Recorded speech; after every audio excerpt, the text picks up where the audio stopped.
Have you ever wondered why the most manipulative people often rise to positions of power? It's a pattern that repeats itself throughout history, from corporate boardrooms to political stages.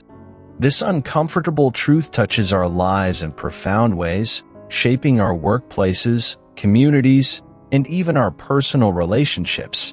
Today, we'll explore the shadowy dance between power and manipulation, not to become cynical, but to protect ourselves and cultivate genuine leadership in our own spheres of influence.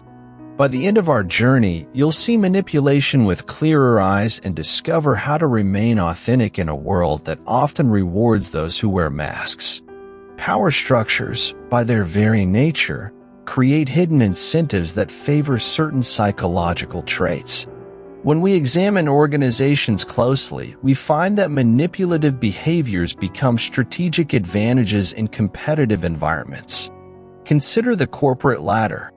Those willing to selectively present information, take credit strategically, or leverage others' vulnerabilities often advance faster than their authentic counterparts.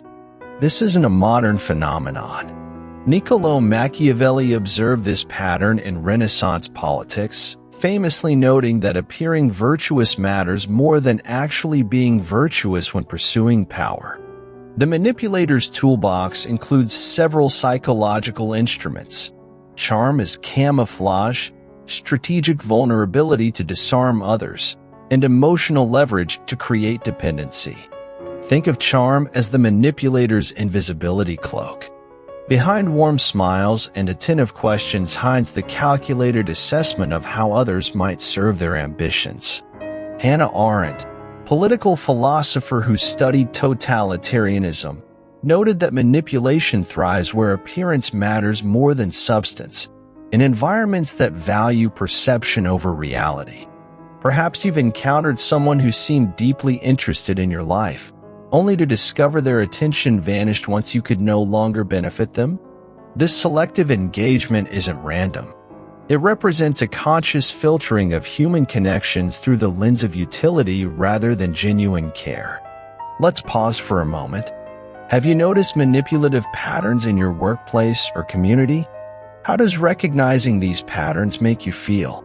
The manipulator's second powerful tool is strategic vulnerability. By sharing calculated personal disclosures, they create an illusion of intimacy while revealing nothing that could diminish their power. Like a magician's misdirection, these performances of openness direct attention away from the actual power dynamics at play. Swiss psychologist Carl Jung might view this as the manipulator wearing a carefully crafted persona, a mask designed to conceal the shadow self while presenting a curated image. Imagine a garden with beautiful flowers that actually drain nutrients from surrounding plants.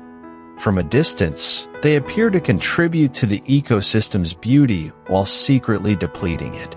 That's how manipulators operate in social environments, seeming to add value while extracting far more than they give.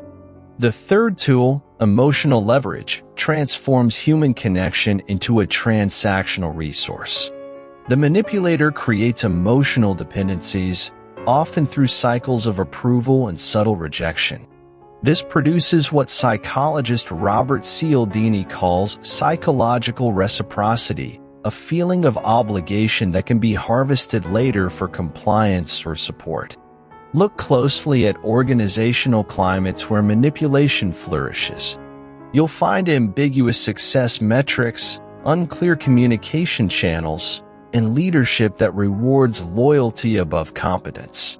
In these environments, the ability to navigate hidden social currents becomes more valuable than actual contribution or innovation. Why does this happen? Power systems naturally select for certain traits. When advancement depends on impression management rather than objective results, those willing to manipulate gain advantage. The painful truth is that power structures often lack the sophisticated mechanisms needed to distinguish genuine value from its theatrical imitation. Organizational psychologist Adam Grant notes that in many workplaces, those who promote themselves effectively receive more recognition than those who quietly contribute. This creates a selection bias. People willing to exaggerate achievements and minimize failures receive disproportionate rewards. The manipulator understands something that authentic contributors often miss. Perception frequently matters more than reality in human systems. When resources, promotions, or influence are allocated based on impressions rather than outcomes, manipulation becomes a rational strategy. This pattern reinforces itself. As manipulators gain influence, they typically promote others who mirror their approach, creating cultures where manipulation becomes normalized.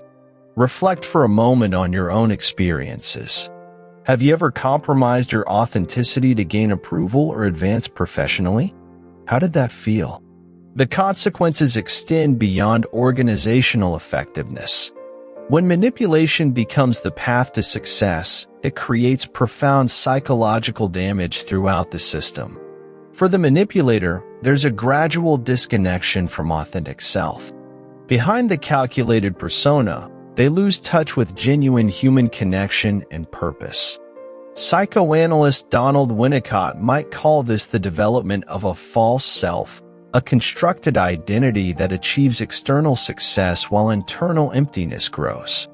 For those around the manipulator, the cost includes doubt, diminished trust, and the painful erosion of psychological safety. When we repeatedly discover that apparent connection was merely strategic, we develop protective cynicism that blocks genuine vulnerability. Like an immune system that becomes overactive, we begin to suspect manipulation even where authentic connection is offered. Organizations dominated by manipulative leadership face their own consequences: decreased innovation, compromised decision-making, and the flight of ethical talent. When impression management matters more than results, companies make decisions based on appearances rather than reality, often with disastrous long-term effects. So how do we navigate this challenging terrain without becoming manipulative ourselves? The path forward requires both personal practice and systemic change. First, develop your manipulation detection system. Learn to notice when someone's words consistently diverge from their actions, or when their interest in you fluctuates based on your utility. Pay attention to how you feel in someone's presence. Our bodies often sense manipulation before our minds can articulate it, through tension, unease, or a sense of being subtly diminished.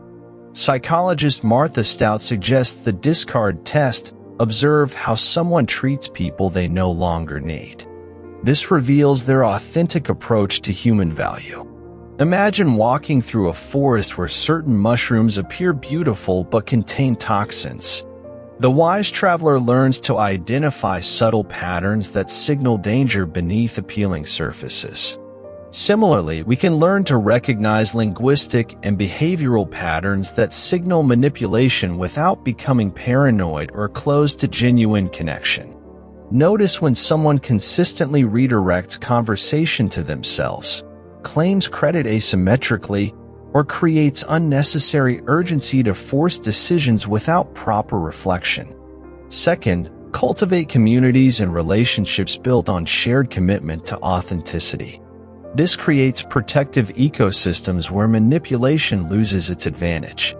Philosopher Martin Buber distinguished between I-it relationships, where people are treated as objects for use, and I-thou connections based on genuine recognition of another's humanity. When we build environments where I-thou relationships are the norm, manipulation becomes both more visible and less rewarding. Contemplate the relationships in your life. Which ones allow you to appear as you truly are, without strategic self-presentation? How might you expand these authentic connections? Third, practice the courage of transparency in your own leadership. When we model honest communication about both strengths and limitations, we create permission for others to do the same.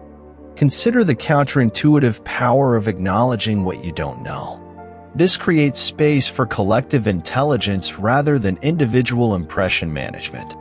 Like clearing muddy water by allowing it to settle, Transparency allows everyone to see reality clearly rather than navigating through others' strategic narratives. Fourth, support systemic changes that reward substance over appearance. This includes creating objective metrics for contribution and promoting based on demonstrable impact rather than impression. The most effective antidote to manipulation is designing systems where genuine value creation outperforms the mere appearance of value. This might mean advocating for anonymous performance reviews, objective success metrics, or decision-making processes that separate ideas from their originators. Lastly, develop self-awareness about your own manipulative tendencies. We all have moments when we present strategic versions of ourselves rather than showing up authentically.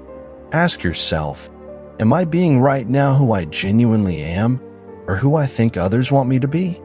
This simple question can guide you back to authenticity.